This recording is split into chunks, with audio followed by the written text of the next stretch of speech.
안녕하세요. 저는 탈북한 지 얼마 안 된 대한민국 풋내기 김경영이랍니다. 저는 운이 좋게도 출신 성분이 우수하고 똑똑한 머리를 가져 북한 장학생이 되었습니다. 그래서 러시아 블라디보스톡에 유학을 갔다가 오히려 북한의 부조리함을 깨닫고 오게 되었지요. 그 계기로 지금 대한민국에 와서 자유를 찾아 열심히 공부하고 있습니다. 오늘은 제 이야기가 아닌 고려항공의 승무원이었던 경자의 이야기를 할까 해요. 저와 경자는 둘 다 출신 성분이 좋고 아버지끼리 친분이 있어 어릴 때부터 같이 지냈어요. 하지만 차이점이 있다면 저는 머리가 좋았고 경자는 얼굴이 예뻤습니다. 그때부터 저희의 인생은 달라지기 시작했죠. 저는 경자를 부러워했어요. 왜냐면 북한 주민들은 해외여행이 일생의 꿈인 사람들이 정말 많아요. 하지만 노동자나 유학생 자격 같은 특수한 상황이 있어야만 비행기를 탈 수 있죠. 그래서 북한에서 스튜어디스는 모든 여성들의 선망직업 1순위입니다. 북한에서 스튜어디스를 비행 승무 안내원이라고 부르거든요.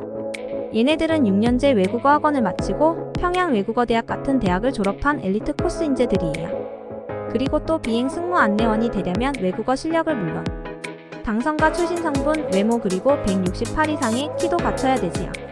북한에서 출신 성분과 외모가 훌륭한 여자들 상류층에 꽤나 많습니다. 하지만 168 신체 조건에서 다 나가 떨어져요. 키 큰 여자들이 정말 희귀하니까요. 그래서 북한 승무원들은 정말 높은 집안에게 시집을 갑니다. 다들 1등 신부감이니까요. 김정은 이복형의 세 번째 부인인 서영라도 고려항공 승무원 출신이었습니다. 근데 경자가 이렇게 어려운 조건을 뚫고 북한 승무원이 되었어요. 그 당시 저는 블라디보스톡에 유학 중이어서 전화로만 축하를 보낼 수 있었지요.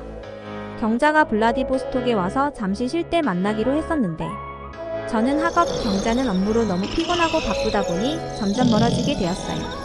그렇게 블라디보스톡에서 열심히 연구하고 공부하다 보니 3년의 시간이 흘렀더군요. 경자랑도 자연스레 연락이 끊기다 보니 존재를 잊게 되었죠. 그렇게 당국에서 정해준 유학기간이 끝나 북한으로 돌아가야 할 시간이 되었어요. 블라디보스톡 국제공항에 가서 고려항공 비행기를 기다리고 있었지요. 의자에 앉아 기다리고 있는데 고려항공 승무원들이 제 앞을 지나가는 겁니다. 그 순간 낯익은 얼굴이 보였어요. 묘하게 달라졌지만 분명히 경자가 맞았어요. 저는 달려가서 경자야 나 경영이야. 알아보겠네? 하니 경자는 눈을 크게 뜨고 제 손을 잡더라고요. 경자는 어느덧 경력을 갖춘 선배가 되었는지 후배 승무원들을 먼저 보냈어요. 그리고 서로 어떻게 지냈느니 하며 그간 회포를 풀고 있었지요. 마침 경자와 같은 비행기를 타게 될 것을 알고 곧 보자며 마무리를 하고 있었습니다. 경자가 캐리어를 끌고 급히 가는 순간 캐리어 손잡이가 떨어지면서 나뒹굴었어요. 그때 북한 남자가 와서 캐리어를 들어주더라고요. 그리고는 괜찮으세요? 손잡이가 끊어졌네요. 도와드릴까요? 야, 한국 남자더군요. 경자는 갑자기 사색이 되더니 일 없습니다라며 캐리어를 확 낚아채곤 급히 가려 했어요. 한국 남자는 제가 테이프가 있는데 임시방치로 붙이면 될 것 같아요 라며 선량한 말을 했지만 경자는 덜덜 떨더니 또 일 없습니다에다 대답하고 황급히 뛰어갔어요. 저는 도대체 왜 그러는지 이해가 안 갔습니다. 아무리 남조선 사람이라도 특수한 상황이었고 시덥잖은 대화를 나눈 것도 아니니까요. 경자가 원래 저리 예민했었나? 아니면 오늘 그날인가? 라고 생각했지요. 그렇게 블라디보스톡에서 평양으로 가는 비행기를 탑승하는데 경자가 보이지 않더군요. 다른 업무를 보는 건가 싶어 비행 내내 경자의 모습을 찾았지만 없었습니다. 분명히 경자가 같은 비행기를 탄다고 했는데 나에게 순 거짓말을 친 건가? 생각하며 고려항공의 맛없는 기내식을 먹으며 지루한 비행시간을 보냈지요. 그렇게 비행기가 착륙하고 짐을 챙겨 내리려 할 때 경자를 볼 수 있었습니다. 창백해진 낯빛과 묘하게 흐트러져 있는 모습이 보였어요. 어디 아픈 건가 싶어 걱정됐지요. 저는 내리면서 경자에게 전화를 하라는 제스처를 취하고는 집으로 돌아갔습니다. 3일 뒤에 경자에게 연락이 왔어요. 오늘 쉬는 날인데 볼 수 있으면 보자고요. 평양의 경자와 제가 자주 만났던 커피집으로 갔어요. 경자를 만나자마자 그날 비행기에서 왜 보이지 않았으며 안색이 좋지 않았냐고 물었지요. 한참 정적이 흐르더니 경자는 입을 뗐어요. 얘 경영동무. 사실 내가 블라디보스톡에서 남조선 남자에게 예민하게 대한 건 이유가 있었네. 우리 고려항공 승무원들이 비행 밖에서 남성 승객과 시덥잖은 말을 주고받으면 안 되네.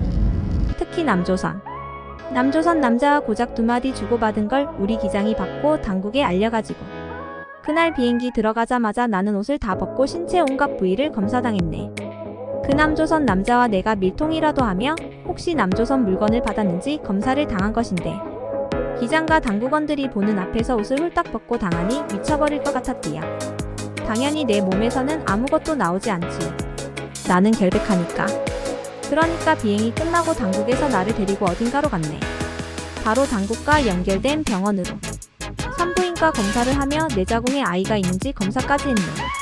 그러고 아무것도 나오지 않으니까 그제서야 날 풀어줬다. 저는 경자의 말을 듣자마자 충격으로 입을 틀어막았습니다.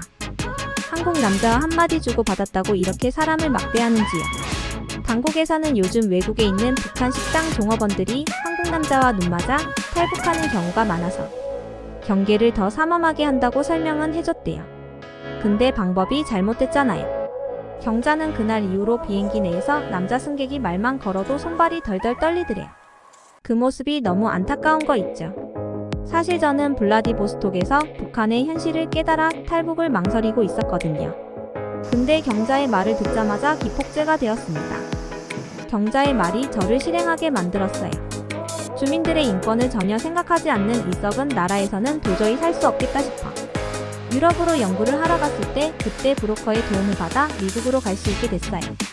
미국에서 공부를 하다 그렇게 한국에 들어오게 되었습니다. 경자는 아직 북한에 있지만 언젠가는 자유를 찾았으면 좋겠네요.